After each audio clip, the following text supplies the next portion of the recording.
안녕하세요. 오늘은 김구순 어르신의 사연을 들어볼게요. 아들 부부에게 식모처럼 구박받으며 살다 큰 결심을 하고 자신의 삶을 찾은 김구순 어르신의 사연이라고 합니다. 우선 사연을 듣기 전 구독과 좋아요 한 번씩 해주세요. 그럼 사연 인터뷰 시작하겠습니다.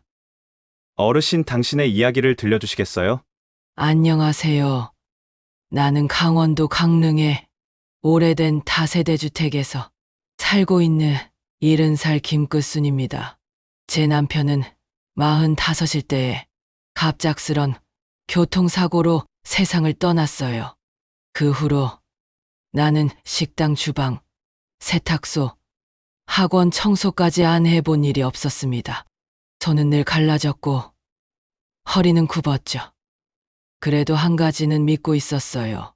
우리 아들, 태호, 커서 성공하고 엄마한테 큰 힘이 되어주겠지.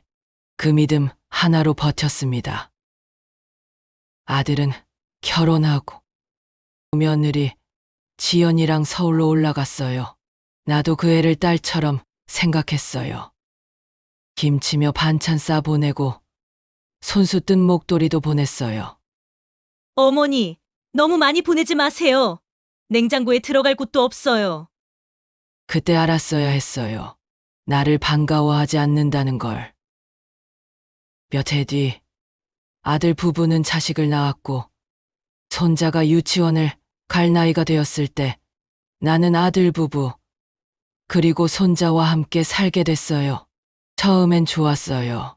이제 노후는 외롭지 않겠구나 했지요. 하지만 곧 달라졌어요. 어머니, 연금 들어오면 말해주세요. 생활비에 보태야 하니까요. 그 말이 반복될 때마다 마음 한쪽이 시들어갔어요. 내 통장에 들어온 돈이지만 어느 순간 그 돈은 내 돈이 아니었어요. 어머니, 관리비 좀 내주세요. 어머니, 반찬은 미리 해놓으시면 좋겠어요. 그 집에서 나는 식구가 아니라 식모였어요. 어느 날 저녁 며느리가 말했어요. 어머니, 김치 좀 그만 담그세요. 남는 건 제가 다 버려야 되잖아요.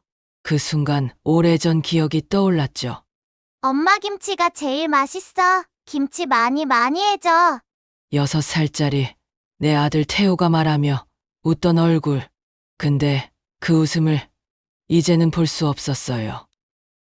한여름이었어요. 손주 민재가 유치원 방학이라 하루 종일 집에 있었어요. 며느리는 재택근무로 바쁘다며 어머니, 민재랑 놀이터 좀 다녀오세요. 한마디 무심히 던졌어요. 손주 손을 꼭 잡고 단지 놀이터로 나갔지요. 가을 햇살이 부드럽게 내리던 날이었어요. 민재가 그네를 타다가 할머니, 더 밀어줘요. 하며 깔깔 웃었어요. 그 웃음소리에 나도 모르게 힘을 더 줬어요. 그런데 순간 그네 줄이 휘청하면서 민재가 앞으로 고꾸라졌어요. 얼굴이 바닥에 쓸리며 피가 났고 나는 놀라서 급히 잡으려다 다리가 미끄러져 넘어졌어요. 무릎에서 뚝 소리가 났어요. 숨이 멎을 만큼 아팠어요. 민재야, 괜찮니? 나는 다리를 붙잡고 떨리는 손으로 아이 얼굴을 닦았어요. 피가 조금 났지만 금방 멈췄어요. 문제는 내 다리였어요. 그날 이후로 제대로 걸을 수 없을 만큼 부었어요. 집에 돌아오자마자 며느리는 아이 얼굴을 보고는 소리를 질렀어요. 세상에, 얼굴에 흉지면 어떻게 할 거예요? 어머니, 애를 어떻게 보신 거예요? 나는 다리를 절며 미안하다. 내가 그네를 너무 세게 밀었나 봐. 변명도 못하고 고개를 숙였어요. 아들 태호도 퇴근하자마자 얼굴을 찌푸리며 말했어요. 엄마, 조심 좀 하지 그러셨어요. 애 얼굴이 어떻게 됐는지 알아요? 나는 무릎을 붙잡고 앉아 있었지만 그 누구도 내 다리에는 눈길조차 주지 않았어요. 그들은 민재 얼굴을 확인하고 약을 바르고 병원 예약을 잡느라 분주했어요. 나는 거실 구석에서 다리를 주물렀어요. 눈물이 나왔어요. 그날 밤 지연이가 말했어요. 이제 민재는 제가 볼게요. 괜히 맡겨놓으면 또 다칠 것 같아. 그 말이 뭐가 그렇게 냉정하던지 그 순간 깨달았어요. 나는 이 집에서 민재의 할머니도 태호의 엄마도 아닌 존재가 되어버렸다는 걸. 유난히 연휴가 긴 추석이 다가왔어요. 아들 태호가 말했어요. 엄마, 이번 주에 여행 좀 다녀올게요. 어디로 가니? 제주도요. 오랜만에 쉬려고요. 엄마는 다리 아프니 괜히 따라오지 말고 집에서 쉬세요. 알겠다. 너희끼리 잘 쉬고 와라. 저는 잘 다녀오라고 말했어요. 다음 날 아들 부부는 손자와 함께 웃으며 단란하게 여행을 떠났어요. 나는 부엌에서 손을 닦으며 배웅했어요. 그때 며느리가 자기 친구랑 통화하는 소리가 살짝 들렸어요. 시어머니는 가족 아니잖아. 우리 가족끼리 가는 거야. 그 한마디가 내 마음을 무너뜨렸어요. 나는 그 자리에 서서 한참을 움직이지 못했어요. 가족 아니잖아. 가족 아니잖아. 그 말이 머릿속에서 떠나질 않았어요. 생각이 너무 많았어요. 나만을 생각해주던 남편의 얼굴이 흐릿하게 남아 떠올랐어요. 추억에 잠겨 저는 그날 밤 서랍을 열었어요. 잊고 있었던, 아니 잊혀졌던 남편의 사진을 꺼내 보았어요. 눈물이 났어요. 사진 아래 여러 문서들이 보였어요. 내 이름으로 된 통장, 보험 서류, 집 문서. 내 이름인데 내 인생은 왜 없지? 그때 처음으로 생각했어요. 이제 나로 살아야겠다. 남편이 하늘에서 이 상황을 만들어준 것 같았어요. 며칠 뒤 나는 은행에 갔어요. 직원이 말했어요. 어르신, 연금이 아드님 계좌로 자동이체돼 있네요. 그거 끊어주세요. 앞으로는 제 계좌로 받을 겁니다. 서류에 도장을 찍는 손이 떨렸지만 한편으론 속이 후련했어요. 오래 잠겨있던 문이 열리는 기분이 들었어요. 그날 밤 나는 밥을 짓지 않았어요. 며느리가 물었어요. 어머니, 밥은 왜 안 해요? 저는 말했어요. 오늘은 그냥 쉬자. 그 대답 하나로도 공기가 달라진 게 느껴졌어요. 나는 더 이상 조용히만 사는 사람이 아니었어요. 며칠 후 부동산에 갔어요. 집 팔고 싶어요. 어머니, 갑자기요? 무슨 일 있으세요? 여기서 30년을 사셨잖아요. 부동산 직원이 놀라서 물었어요. 이제 떠날 때가 됐어요. 저는 조용히 대답했어요. 펜을 쥔 손끝이 미세하게 떨렸지만 끝까지 서명했어요. 저녁에 태호가 뛰어왔어요. 엄마, 집을 판다고요? 응, 왜 그러시는 건데요? 갑자기 집을 판다고요? 나는 조용히 말했어요. 너희가 내 연금으로 살면서 나한테 가족이 아니라고 했지. 그래서 이제 나도 내 돈으로 내 인생을 살기로 했다. 엄마, 그런 뜻이 아니었어요. 아니야. 엄마는 너무 오래 참았어. 며느리도 옆에서 말했어요. 어머니, 그래도 집을 파는 건 너무 심하잖아요. 나는 고개를 저었어요. 이건 아니야. 난 이제 좀 쉬고 싶다. 강릉으로 갈 거야. 바다 근처로. 새벽동이 틀 무렵 나는 작은 보따리를 들고 집을 나섰어요. 객시 창밖으로 봄 햇살이 스며들었어요. 무릎 위에는 옷 몇 벌, 남편 사진 몇 장, 통장 하나. 그게 내 전부였어요. 강릉 바닷가, 여관에서 처음 밤을 보냈어요. 낯선 천장, 낡은 벽. 그런데 이상하게 마음은 편했어요. 며칠 뒤 우연히 들어간 찻집 노을에서 젊은 사장 유진을 만났어요. 어르신, 커피 드릴까요? 네. 따뜻한 커피 한 잔이요.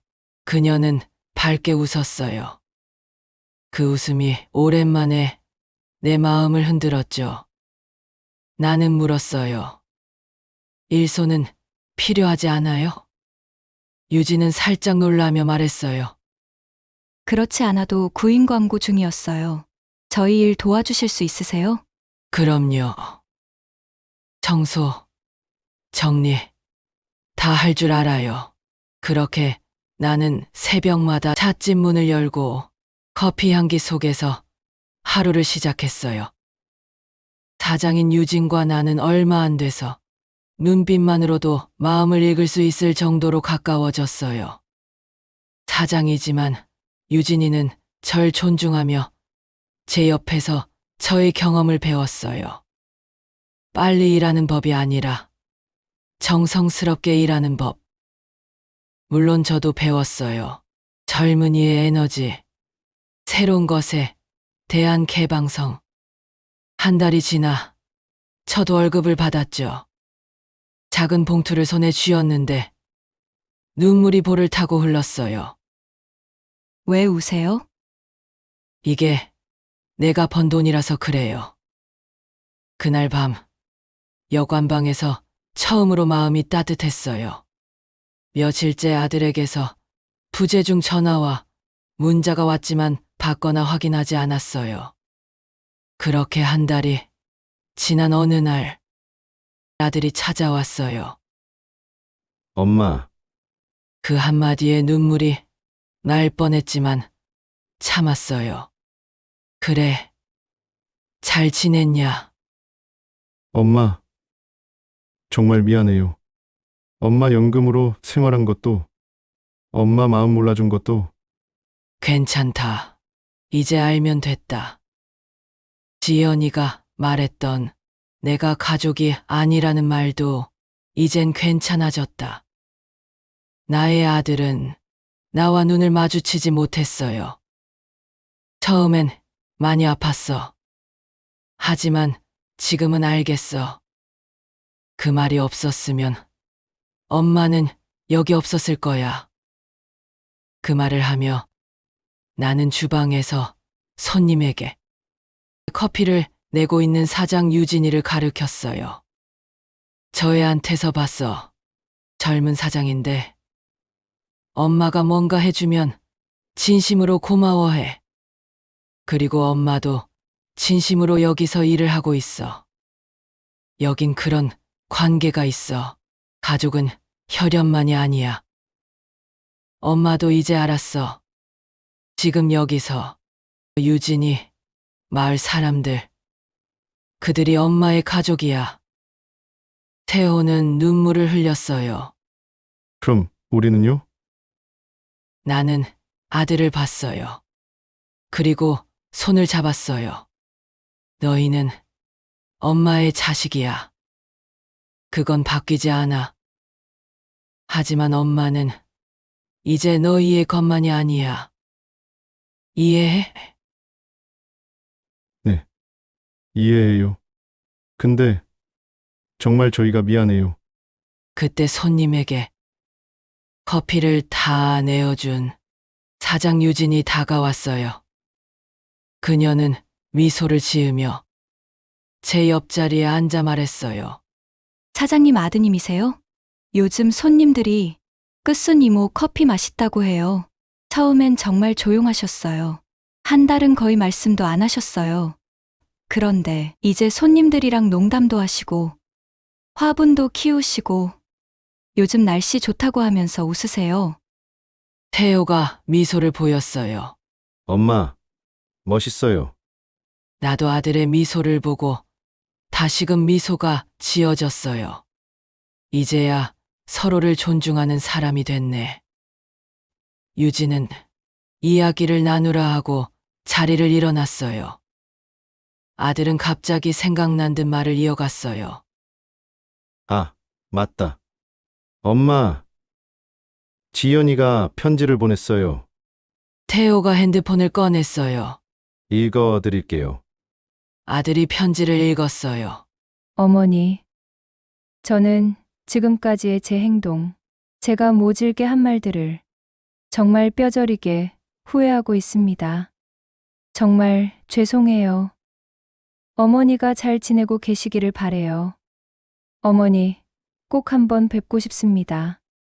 그땐 아무 말씀도 하지 않아도 됩니다. 그냥 커피 마시면서 옆에 앉아만이라도 있고 싶습니다. 침묵이 흘렀어요. 제 눈가엔 눈물이 맺혔어요. 하지만 마음은 평온해졌어요. 좋은 편지네. 엄마, 괜찮아요? 언젠가 다시. 응, 언젠가는 좋겠지. 하지만 지금은 아니야. 모두가 시간이 필요해. 네. 엄마가 맞아요. 그렇게 소소한 대화를 끝마치고 아들은 다시 돌아갔어요. 그날 밤 나는 메모장에 썼어요. 내 이름은 김끝수. 강릉에 산다. 찻집 노을에서 일한다. 이젠 내 연금도 내 밥도 내 인생도 내 손에 있다. 아들은 내 자식이고 며느리는 아직도 가족이다. 하지만 나는 이제 나 스스로의 내 삶을 산다. 창문을 열자 바람이 불어왔어요. 등대 불빛은 멀리서 깜빡이고 있었어요. 나는 중얼거렸어요. 난 행복하다. 그리고 마음속으로 덧붙였죠. 이제야 진짜 가족이 될 수 있겠구나. 여러분, 세상은 짧아요. 짧은 인생 행복하게 사시길 바래요. 혹시 힘든 일을 겪고 계시다면 주저하지 말고 댓글로 얘기해 주세요. 지금까지 이야기를 들어주어 감사드립니다.